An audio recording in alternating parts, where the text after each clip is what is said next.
하나님 말씀은 창세기입니다. 창세기 9장입니다.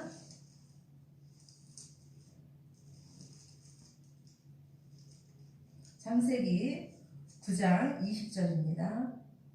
20절에서 27절까지 말씀입니다.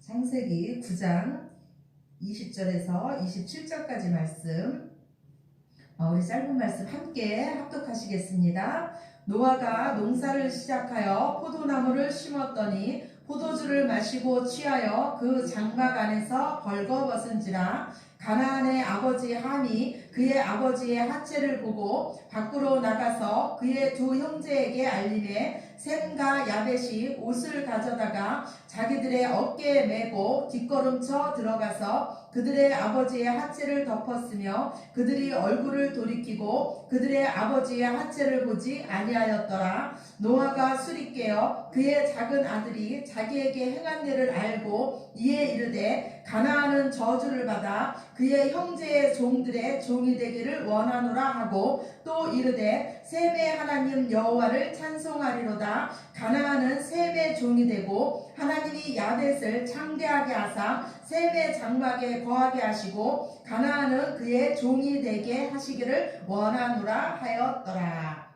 아멘. 우리는 계속해서 관계에 대해서 말씀을 나누고 있습니다. 지난 일주일 동안도 사랑하시면서 사셨습니까? 더욱이 여러분에게 가장 가까이 있는 분들을 사랑하면서 사셨습니까? 우리가 관계에 대해서 말씀을 나누는 것은 서로에 대해서 더 잘 알기 위함이고 서로에 대해서 더 잘 알기 위함은 서로를 더 많이 사랑하기 위함입니다.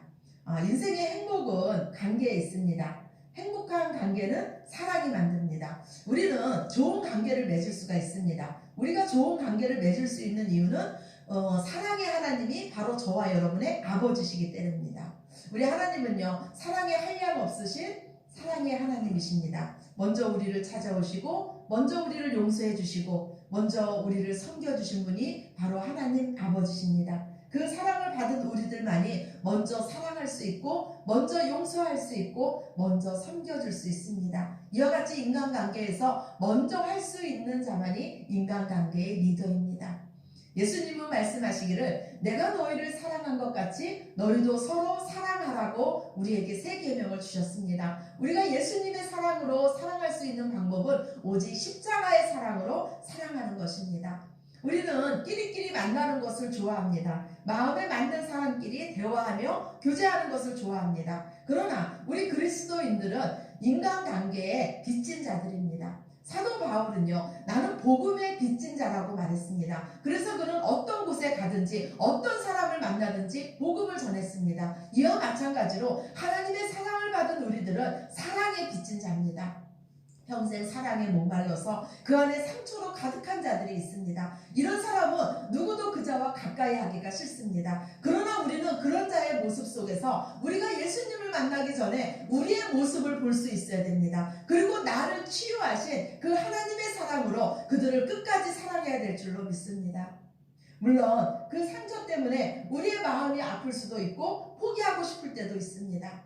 온유함이 그 지면에 승했다고 하나님께 칭찬을 받은 모세 역시 그 모세 앞에서 감사를 잃고 원망하는 자들에게 이렇게 말했습니다. 하나님, 내가 저들을 낳았습니까? 하나님, 왜 저들 때문에 내가 힘들어야 합니까? 저들은 왜 나를 이렇게 힘들게 합니까? 하면서 하나님께 호소했습니다. 우리도 때로 우리 가까이 있는 사람들을 포기하고 싶을 때가 있습니다. 그들이 우리를 힘들게 할 때가 있습니다. 그러나 그때 하나님의 사랑을 기억하시기 바랍니다. 끝까지 나를 포기하지 않으신 그 사랑을 기억하시고 그 사랑으로 그들을 끝까지 사랑하시기 바랍니다. 하나님은 저와 여러분을 긍휼히 여겨주시듯이 그 긍휼의 눈으로 그들도 바라보시기 바랍니다. 또한 우리 인간관계에 갈등이 생길 때 우리 분노하지 마시기 바랍니다. 우리가 사람에게 분노하는 것은 그 사람을 내게 허락하신 그 하나님을 믿지 못하는 것입니다. 이스라엘 백성들이 하나님께서 세우신 모세에게 분노했습니다. 그것은 모세를 세우신 세우신 하나님을 믿지 못했다는 것입니다. 그러나 이때 모세는 그를 원망하는 이스라엘 백성에게 화를 내지 않았습니다. 이스라엘 백성과 싸우지 않았습니다. 오직 하나님께 기도했습니다. 하나님께 자신의 마음을 토해놓을 때 하나님은 지혜를 주셨고 그 길을 열어주셨습니다. 다윗은 이스라엘의 왕이었습니다. 다윗에게는 왕의 권세가 있었습니다. 다윗에게는 재판권이 있었습니다. 그러나 다윗은 그 이스라엘 백성들을 함부로 대하지 않았습니다. 다윗은 이스라엘 백성이 하나님의 백성임을 알았습니다. 다윗의 시편에 보면 그 이스라엘 백성을 말하기를 다윗은 항상 주의 백성이라고 말하고 있는 것을 우리는 볼 수가 있습니다. 이 다윗은 자신을 밤낮으로 죽이려고 쫓아다니는 사울을 향해서도 분노하지 않았습니다. 그 가운데서도 하나님을 인정했습니다. 하나님께서 기름 부어 세우시는 왕에게 내가 죄를 범하지 않겠다는 것이 이 다윗이 하나님을 향한 믿음이었습니다. 우리에게 주어진 모든 관계 속에서 우리가 하나님을 인정할 때 우리는 그 자를 끝까지 사랑할 수 있습니다. 그들을 하나님께서 사랑하시는 천하보다 귀한 한 영혼으로 볼 수 있는 눈이 떠질 줄로 믿습니다. 우리는 나 자신을 위해서 분노하는 자가 아니라 하나님을 위해서 분노하는 자입니다. 다른 사람을 위해서 일어날 수 있는 그 마음의 의구를 품은 자가 바로 우리 그리스도인인 줄로 믿습니다. 누군가가 하나님의 이름을 망령되이 일컬 때 우리의 마음속에 의분이 일어나야 됩니다. 우리의 아버지를 욕할 때 가만히 있는 자식이 어디 있겠습니까? 성경에 보면 이 하나님의 마음을 품고 일어난 자가 있었습니다. 하나님의 마음을 품고 일어날 때 하나님께서 그 가문을 축복한 자가 있었습니다.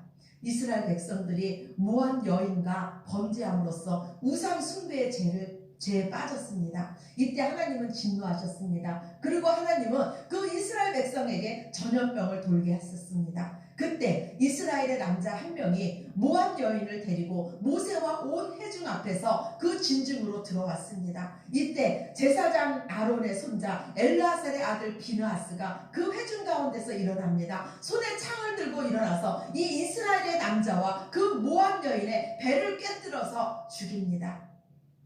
그때 하나님은 이 전염병을 멈춰 세우셨다고 성경은 기록하고 있습니다. 하나님은 하나님을 향한 그 의무를 품은 그 비느하스 후손에게 약속하시기를 내가 너의 가문을 영원한 제사장 직분을 주겠다고 약속해 주셨습니다. 하나님의 마음, 하나님의 의무를 품고 일어나자 그 전염병이 멈춰 섰음을 여러분 기억하시기 바랍니다. 지금 온 세계가 전염병으로 죽어가고 있습니다. 이때 하나님께서 원하시는 마음은 하나님의 마음을 품고 일어나는 그 한 사람인 줄로 믿습니다. 그 한 사람이 일어날 때, 우리가 일어날 때 온 세계의 전염병은 멈춰 세워질 줄로 믿으시기 바랍니다. 오늘은 인간관계의 비밀에 대해서 한번 말씀을 나눠보겠습니다. 우리에게는 비밀이 있습니다. 인간에게는 누구나 비밀이 있습니다. 우리에게는 누구나 약점이 있습니다. 그 약점이 우리 안에 비밀이 됩니다. 어떤 사람은 그 내면에 있는 이 비밀이 얼마나 두려우면요, 그 은밀한 비밀이 평생 무거운 짐이 되고도 합니다. 그 짐을 마음에 두기가 너무 무거워서 그 죄의 짐에 눌려서 평생 사는 자들도 있습니다. 성경에 보면 이 다윗이 바로 그런 경험을 했습니다. 다윗은 밧세바를 범하고 밧세바가 잉태한 그 아들이 태어날 때 그는 고통스러웠습니다. 자신의 죄악이, 자신의 비밀을 토설하기까지 그 죄악의 짐이 얼마나 무거웠으며 다윗은 고백하기를 내 뼈가 쇠하기까지 고통스럽다고 성경은 말하고 있습니다. 시편 32편 3절 말씀에 내가 토설지 아니할 때 종일 신음함으로 내 뼈가 쇠하였도다.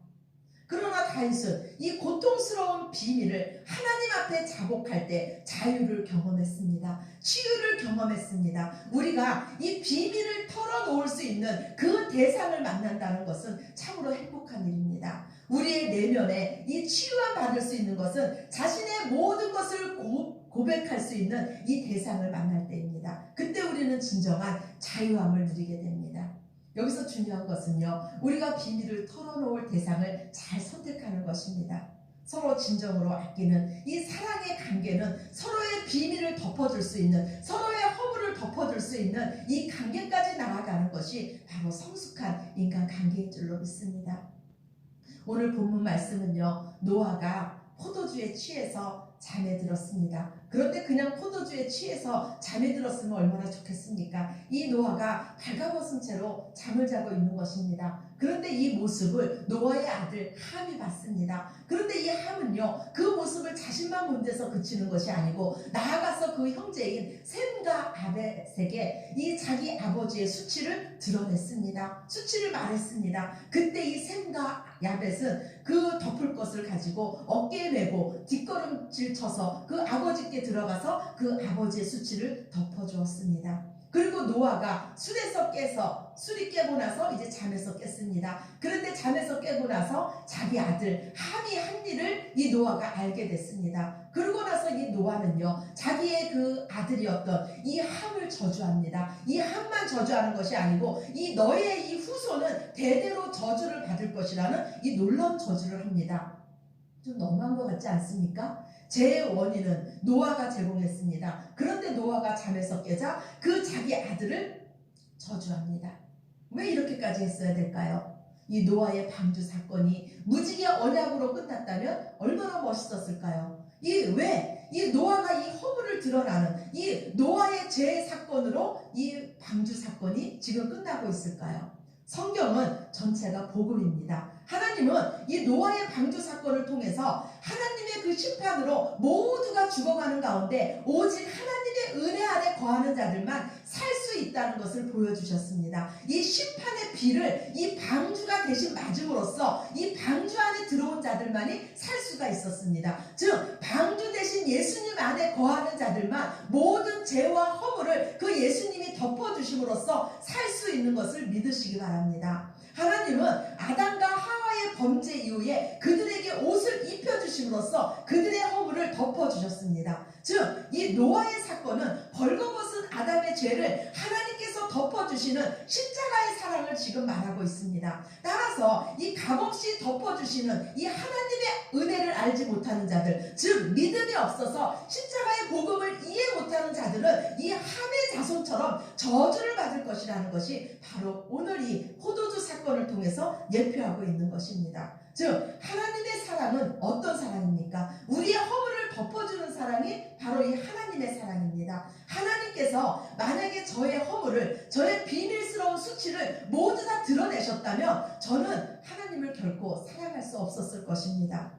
제가 어렸을 때 저희 교회는 은사가 충만한 교회였습니다. 저희 교회 집사님들 중에는요, 예언을 하는 집사님들이 계셨습니다. 저는 그때 어린 나이였습니다. 그럼에도 불구하고 제가 그 집사님 앞에만 가면은요, 저는 무서웠습니다. 이 집사님이 내 죄를 알면 어떡하지? 이 집사님이 내 죄를 다 알아서 그 기도하는 중에 내 죄를 말하면 어떡하지? 이런 생각으로 저는 두려움이 있었습니다. 그런데 제가 하나님을 만나고 그런 걱정이 사라졌습니다. 우리 하나님은 허물을 드러내시는 하나님이 아니시고 허물을 덮어주시는 하나님이십니다. 하나님은 우리의 수치스러운 비밀, 누구에게도 말하고 싶지 않은 그 비밀을 우리가 스스로 말할 때까지 기다리시는 하나님이십니다. 그리고 우리 하나님은 그 비밀을 하나님의 그 사랑으로 치료하시며 덮어주시는 분이 바로 우리가 믿는 하나님인 줄로 믿으시기 바랍니다. 하나님은 우리의 모든 비밀을 알고 계십니다. 그럼에도 하나님은 우리가 그 비밀을 직접 하나님께 말하기를 원하십니다. 우리의 비밀을 우리가 기도를 통해서 하나님 앞에 털어놓는다는 것은 우리가 하나님을 신뢰한다는 것입니다. 내가 지금 하나님과 더 깊은 관계를 맺고자 원한다는 것입니다. 우리의 비밀을 아시는 그 하나님께 우리 인생 전체를 맡긴다는 것을 뜻하는 것입니다. 여러분 안에 어떤 비밀이 있든지 어떤 수치스러운 약점이 있든지 하나님 앞에 그 마음을 토해 놓으시기 바랍니다. 그리고 때론 우리는 사람에게도 우리의 비밀을 토해 놓을 때가 있습니다. 그때 우리는 분명히 이 비밀을 말할 때와 감출 때를 분별해야 됩니다. 예수님께서도 많은 기적을 행하신 이후에 아무에게도 말하지 말라고 하셨습니다. 또한 변화산에 올라가서 베드로와 야곱과 요한에게 변화된 모습을 보이셨습니다. 그리고 예수님은 말씀하시기를 인자가 영광을 얻을 때까지 이 일을 아무에게도 말하지 말라고 하십니다. 왜 그러셨을까요? 예수님은 이 땅에 죽으러 오셨습니다. 예수님께서 죽으심으로써 우리를 살리시는 것이 예수님의 사명이셨습니다. 그러나 그 당시 사람들은 예수님의 기적에만 집중했습니다. 사람들은 예수님의 영생의 말씀에는 관심이 없었습니다. 오직 이 땅의 떡, 이 땅의 해방, 이 땅의 자유에만 관심이 있었습니다. 그래서 예수님은 당신이 십자가에 달리시기 전까지는 그 모든 것을 아무에게도 말하지 말라, 비밀로 하라고 말씀하셨습니다. 그러나 이제 우리는 하나님의 비밀이 예수님인 것을 알았습니다. 우리를 살리는 것은 이 세상의 떡이 아니라 바로 예수님 영생의 말씀인 것을 이제 우리는 알았습니다. 지금은 그 비밀을 전할 때입니다. 우리는 하나님의 비밀을 맡은 자입니다. 하나님의 비밀은 예수님입니다. 하나님의 비밀은 예수님의 복음입니다. 하나님이 이 비밀을 우리에게 알리셨고 우리에게 맡기셨습니다. 이제 우리가 해야 할 일은 이 비밀을 전하는 것입니다. 충성되이 전하는 것입니다. 고린도전서 4장 1절 말씀에 보면 사람이 마땅히 우리를 그리스도의 일꾼이요 하나님의 비밀을 맡은 자로 여길지어다. 그리고 맡은 자에게 구할 것은 충성이니라. 하나님께서 하나님의 비밀을 전하라고 기회를 주셨는데 자기 자랑만 하다가 그 나라를 빼앗긴 왕이 있습니다. 그 왕이 바로 히스기야 왕입니다. 히스기야 왕 때에 아수르의 사내림이 그 군대 18만 5천 명을 이끌고 예루살렘 성을 포위했습니다. 이때 이 히스기야 왕은 하나님 앞에 엎드립니다. 하나님은 히스기야의 기도를 들으셨고 이사야 선지자를 통해서 기도의 응답을 주셨습니다. 하나님께서 말씀하시기를 아수르 왕이 라기스를 출발했으나 예루살렘에 도착하지 못할 것이고 화살 한 발도 쏘지 못할 것이고 방패를 가지고 성에 가까이 나오지도 못할 것이고 오던 길로 돌아갈 것이라고 자세하게 예언해 주셨습니다. 그리고 그날 밤에 그 아수르의 18만 5천 명의 군대는 하룻밤에 다 죽고 맙니다. 성경은 아침에 일어나 보니 그 아수르 군대가 모두 시체뿐이었다고 말씀하고 있습니다. 그리고 여호와께서 그 아수르 진중에서 18만 5천 명을 쳤다고 성경은 기록하고 있습니다. 유대 역사가 요세푸스는요 이 사건을 쥐들이 전염시킨 페스트라고 기록하고 있습니다. 즉 하나님께서 전염병을 일으키셔서 아수르의 군대 18만 5천 명을 치셨다는 것입니다. 그리고 얼마 지나지 않아서 유다왕 히스기야 왕이 병이 들어서 죽게 되었습니다. 그러나 이때도 이 히스기야 왕은 소망을 잃지 않고 하나님 앞에 엎드립니다. 통곡하면서 하나님 앞에 기도합니다. 그러자 하나님께서 히스기야의 기도를 들어주시고 히스기야의 병을 고쳐주셨습니다. 지금 전 세계의 뉴스가 무엇입니까? 바로 이 코로나가 전 세계 뉴스 아닙니까? 그런데 이때 이 히스기야 시대에 고대 근동의 뉴스는 바로 이 예루살렘이었을 것입니다. 유대 땅에 있었을 것입니다. 제국을 향해 나아가던 이 아수르가 무기 한 번 사용하지 못하고 무너진 사건과 히스기야 왕이 죽을 병이 걸렸는데 다시 살아난 사건이 고대 근동의 바로 뉴스거리였을 것입니다. 이때 바벨론이 이 유다 땅에 특사를 보냅니다. 제국을 향해서 이 바벨론도 나아가고 있었습니다. 이 유대 땅에 무언가 특별한 것이 있구나. 그것을 가서 내가 배워와야 되겠구나. 그러면서 이 바벨론의 특사가 이스라엘 땅에 옵니다. 이때 히스기야 왕은 무엇을 자랑해야 됩니까? 세상이 알지 못하는 하나님의 백성만이 아는 하나님을 자랑해야 되지 않겠습니까? 하나님께서 대신 싸우셨고 하나님께서 나의 병을 고치셨다고 하나님을 높여야 됐습니다. 그런데 히스기야는요 그 바벨론에서 온 그 특사들에게 무엇을 보여줬습니까? 그 유다 땅에 있는 보물 창고와 무기고를 보여줬습니다. 이 바벨론 특사는 어이가 없었을 것입니다. 아수르 군대를 무찔른 무슨 비밀 무기가 있을 것으로 생각했는데 이 남유다의 실상은 너무나 초라했기 때문입니다. 결국 이 남유다는요 이 바벨론 이 특사가 정탐하고 간 그 바벨론에 의해서 결국 이 남유다는 멸망당하고 맙니다. 세상이 모르는 우리의 비밀이 뭡니까? 우리의 자랑이 무엇입니까? 우리의 능력이 무엇입니까? 바로 우리를 죽은 자 가운데 다시 살리신 예수님이신 줄로 믿습니다. 우리는 그 은혜 아래 사는 자입니다. 그 사랑으로 사는 자입니다. 하나님의 비밀은 예수님을 충성되이 전하시기 바랍니다. 우리가 하나님을 높이고 하나님을 자랑할 때 하나님께서 저와 여러분을 높여주실 줄로 믿습니다. 또한 그 사랑으로 서로의 허물을 들춰내는 자가 아니라 허물을 덮는 사랑을 하시기 바랍니다. 하나님의 비밀인 예수님을 전하시고 서로의 허물을 덮어주는 하나님의 사랑으로 사시는 저와 여러분이 되시기를 예수님 이름으로 축원합니다. 아멘. 우리 기도드리시겠습니다.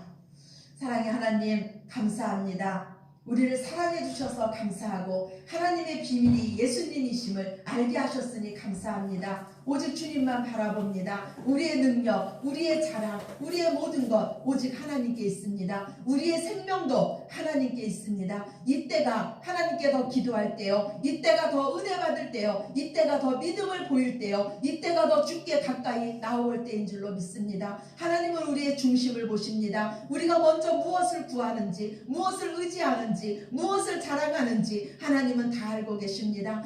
모든 것을 다 알고 계신 그 하나님께 우리의 모든 것을 다 토해놓게 하시고 하나님만을 의지할 수 있는 저희들 되게 하시며 주님의 그 사랑으로 모든 자의 허물을 덮어주며 모든 자와 함께 나아갈 수 있는 저희들 되게 하여 주시옵소서.